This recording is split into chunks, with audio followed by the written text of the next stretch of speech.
Salut à vous, on est Tentacule. Aujourd'hui, on fait Awaken en quelques points, 4, je vais essayer, et puis en pas trop long. Donc, Awaken, c'est à 14,90 chez Deadco, donc le livre de base. La pochette, je sais pas si elle est avec le livre de base ou si elle est à côté, à mon avis, hein, c'est du à côté. Hop, j'ai eu tout ça 2 cases, donc bon. Et puis le petit écran. Alors, t'as un joli écran en fait, où t'as le nom du jeu dessus. C'est genre écran avec image splittée, mais ce qui est sympa, c'est que voilà, t'as un affrontement au centre, puis les deux illustrations, enfin, c'est dans le sens de lecture de dessin qui va te recentrer sur l'écran de centre, et puis c'est le bleu en extérieur, l'orange à l'intérieur, enfin voilà, pour comment ton œil il est happé, ben moi je l'ai trouvé plutôt joli. Puis bah côté table, hein, t'as tout ce qu'il faut, de toute façon c'est pas un jeu méga complexe, on reparlera du système après. Hop, l'écran qui est mon seul point de mécontentement, l'écran, le livret avec l'écran. T'as aussi une jolie carte. Au passage, on profite tout de suite pour ça, c'est 100 km. Ça, c'est la taille d'où vous jouez. Donc vous le voyez, vous jouez dans un truc qui fait genre 300-400 km de long sur pas des masses non plus d'épaisseur. Parce qu'avec la mer, hein, t'as tout qui est tordu. Et le petit fascicule qu'on va vite s'en foutre parce qu'en fait c'est que des points, enfin c'est que de la réédition de trucs que t'as déjà dans le livre de base en fait. Donc c'est pour avoir les pouvoirs sous la main et puis les quelques factions sous la main. Donc Awaken, alors subjectivement j'avoue, moi j'ai été conquis. Mais pour certaines raisons, je ne vais pas pouvoir le conseiller à tout le monde. Et on va voir le pourquoi du comment. Déjà, pourquoi j'ai été conquis. Des graines de background excellentes. Voilà. T'as une sensation de... Moi, ça m'a rappelé ce bon vieux temps de Bloodlust à sa sortie. Un cadre qui semble classique, hein. Oh, il y a eu deux dieux qui sont arrivés du ciel, et puis comment il y a un petit peu le bordel dans l'humanité, puis qui sont tellement foutus dessus que le dieu gentil il a gagné, et puis il est allé dormir, et que le dieu méchant il était emprisonné sous la terre. Puis ça a eu un gros cataclysme, alors la civilisation bah, elle s'est reconstruite avec bah, moins d'influence de dieu. Le dieu des gentils il avait un peu donné des pouvoirs aux humains, mais ça s'est un peu perdu. Et là en fait c'est en train de revenir, et vous allez jouer justement des gens qui ont ce genre de pouvoir. Et justement ce genre de pouvoir, bah, c'est pas magique. Hein, en fait, ça peut être ressenti comme ça par la population. On est vraiment dans des trucs en fait qui donnent des espèces de pouvoirs psychiques pour vos personnages. Tu peux, voilà, tu peux faire de la télékinésie, tu peux modifier un petit peu. Enfin après, c'est en famille, c'est bien rangé, il y en a pas trop, il y en a trois. Enfin là-dessus, c'est plutôt simple et bien construit les pouvoirs. Donc voilà. Et moi, ce qui m'a bien bluffé, c'est que t'as l'impression d'un mec fan dark, d'un dark fantasy, quand c'est pas du tout le cas. On est sur un truc médiéval avec magouille. Voilà, les dieux venus du ciel, je sais pas si c'est des extraterrestres officiels ou des super-humains d'ailleurs, ou qui venaient d'une civilisation d'avant. Enfin bon, ça sent voilà, le monde normal, sans magie, qui se développe et qui a une grosse interférence de deux créatures extraterrestres qui viennent régler leur petit compte sur la planète. Et ça, en fait, c'est juste teasé dans le livre. Hein. Le côté les dieux, c'est les extraterrestres, puis mais voilà, t'as une sensation de secret dans tous les sens. T'as une espèce qui est qu'on désirerait un petit peu plus entre les elfes et les chauves-souris, ce qui ne veut rien dire ce que je raconte. Des fils devant la bouche et qui sont tout monstrueux qui viennent des cavernes. Mais en fait, c'est pareil, c'est teasé que bon, apparemment, ils ont eux-mêmes une bonne petite civilisation souterraine, puis que c'est même pas forcément eux les méchants de l'histoire.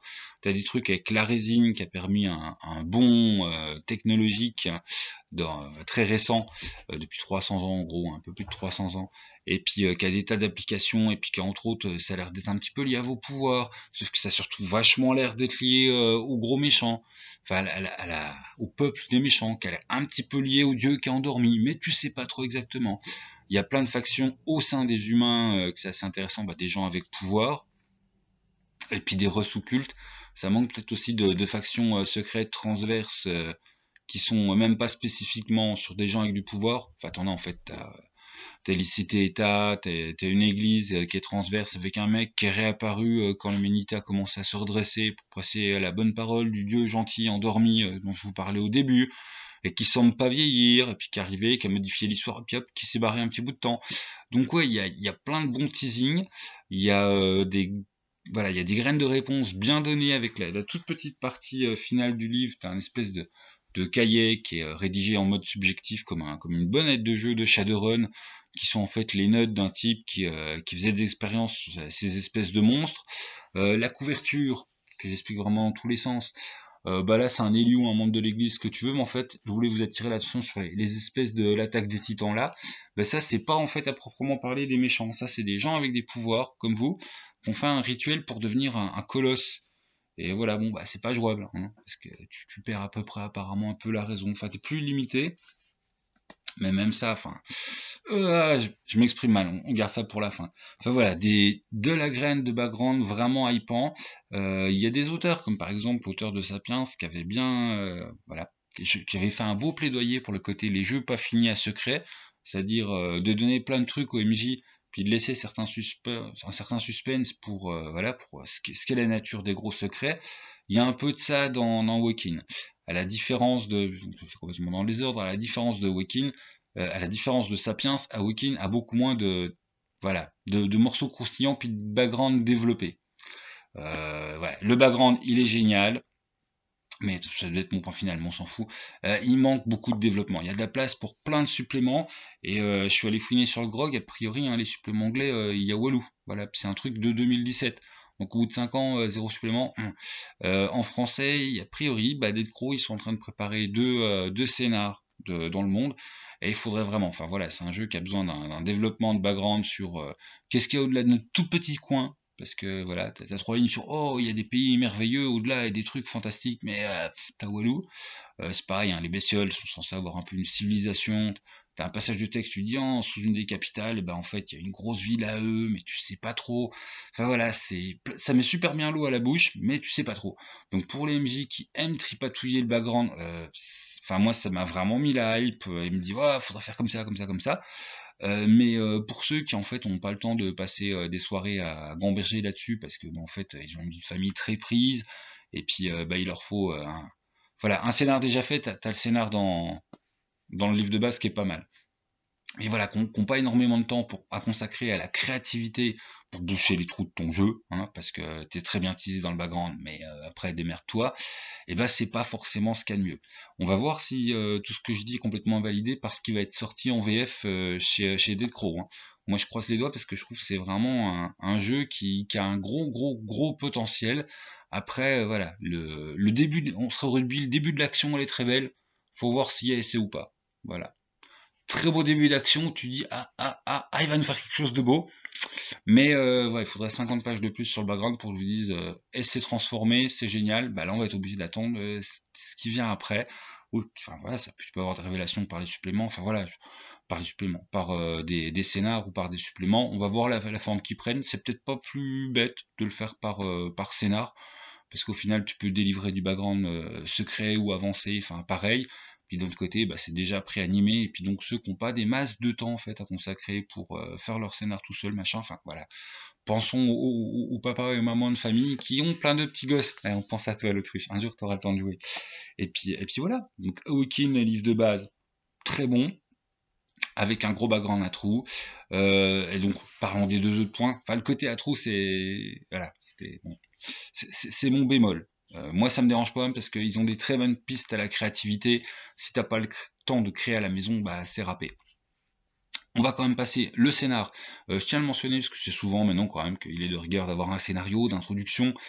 Mais là, il faudrait, enfin, c'est un bon scénario d'introduction. En fait, ça te donne pas mal idée de ce que tu peux faire jouer sur le côté échelle humaine non révolutionnaire. C'est-à-dire, t'as pas de secrets du jeu qui sont donnés dans le scénar. T'as pas, c'est vraiment pour au moins mettre en place et puis utiliser ce que t'as dans le livre de base. Et ça te donne des bonnes idées dans les petites magouilles des uns et des autres, le côté tout le monde y veut de la résine, voilà, un très bon scénar qui en plus a son prélude dans le kit PDF gratos. Donc bah en fait tu achètes le livre de base, tu commandes voilà, le PDF, puis t'as le début du scénar. Ça rallonge un peu la sauce, c'est toujours sympathique. Puis voilà. Et puis donc les règles, le point règle. Donc bah les règles en fait, la base du système, et il est tout con, hein. Oh, on va faire une poignée de dés en fonction de ce que je sais faire et puis ce que je suis. Là où c'est en fait très innovant, très intéressant, que j'ai beaucoup aimé, même si bon, ils en vendent pas l'eau chaude, mais en fait ils ont fait la règle de l'invention. Mais ce qui fait qu'on a un système qui te pousse énormément. Tu peux gratter de 1 à 3D, hein, en sachant que quand tu es débutant, ce que je suis, ce que je sais peuvent t'en fournir guère plus. Donc au final, tu as presque un tiers de ta main quand tu commences qui va être constitué par comment tu vas décrire ton action. Comment tu arrives à montrer à table quand tu discutes, à hyper tes petits camarades et puis à montrer que voilà, t'as grave compris la situation puis que c'est le truc à faire. Et ça en fait aussi bien en termes interaction sociale qu'en termes truc général. Tiens, vous voulez vous orienter dans la forêt, il y a un joueur qui a une bonne idée parce que voilà, le MJ vous a dit ah, au nord il y avait tel volcan, ils montent au sommet des arbres, puis, enfin, ce genre de truc ou dans le combat. Dans le combat, si t'as une petite crève, enfin voilà, si tu vas vachement bien décrire plutôt que je tape le truc d'en face, je vais dire l'orque, mais non, il n'y a pas d'orque hein, dans le jeu. Tu tapes le strum d'en face, et ben hop, je glisse sous son bras avec mon fleuret, je vise son cœur à travers ses peaux de fourrure. Enfin, la description en fait va être vachement valorisée. Ça fait penser enfin, c'est des hauts où tu peux gratter quasiment un avantage d'attaque en décrivant. Bah, en gros, hein, c'est comme si ADD, quand tu faisais une bonne description, tu avais automatiquement avantage, donc 2d20 au lieu d'un seul pour réussir ton action. Voilà, c'est quand même très marqué. C'est le genre de règle qui pousse beaucoup à faire des belles descriptions à table, parce qu'en plus de vous faire un peu plaisir, mécaniquement, tu vas vachement gratter des choses. Et ils l'ont tourné pour tout. Voilà, en fait. Ça fait partie du moteur de base, donc tu la retrouves quasiment partout. Les règles de combat sont à peine avec trop de phases selon moi, même si on a qui sont très traditionnelles, enfin bon, on s'en fout. Et puis les règles de point de vie, c'est pareil, à peine trop complexe à mon goût. Mais bon, j'aime vraiment les trucs simples. Donc on a une sensation de ces trucs Shadowrun vampire, c'est-à-dire que les seuils de blessure, puis plus t'es blessé en fait, plus t'as des malus et qu'on avait, mais avec une mécanique plus moderne, plus épurée. Voilà, voilà. Vous avez donc selon votre vitalité, vous avez des points dans ce qui va être la blessure superficielle ou la blessure que t'es vachement en train de crever. Voilà, enfin voilà, le concept n'est pas nouveau, mais ils l'ont bien réemployé, ils ont fait un truc joli pour Awaken, qui me semblerait qu'on peut assez facilement du coup crever. Mais vu que j'en suis juste à je l'ai lu et pas je le teste, hein, mettons ça avec des guillemets. C'est-à-dire si quelqu'un a vraiment testé le jeu, qui se gêne pas pour se lâcher dans les coms, hein, parce que moi j'ai fait que le lire. Et puis voilà, et puis donc le dernier point il a été fait, ouais les règles, j'ai dit en fait le gros truc que je voulais en dire, hein, c'est que voilà, on est sur un système plutôt classique, avec du cumul de dés, mais pas des brouettes de dés non plus, que ça a l'air relativement quand même, c'est pas pour du méga héroïque, hein, t'auras un côté, tu peux mourir d'un bon petit coup d'épée dans le dos. Vos pouvoirs, ah si, ouais, le système même au niveau de vos pouvoirs, il est bien fait.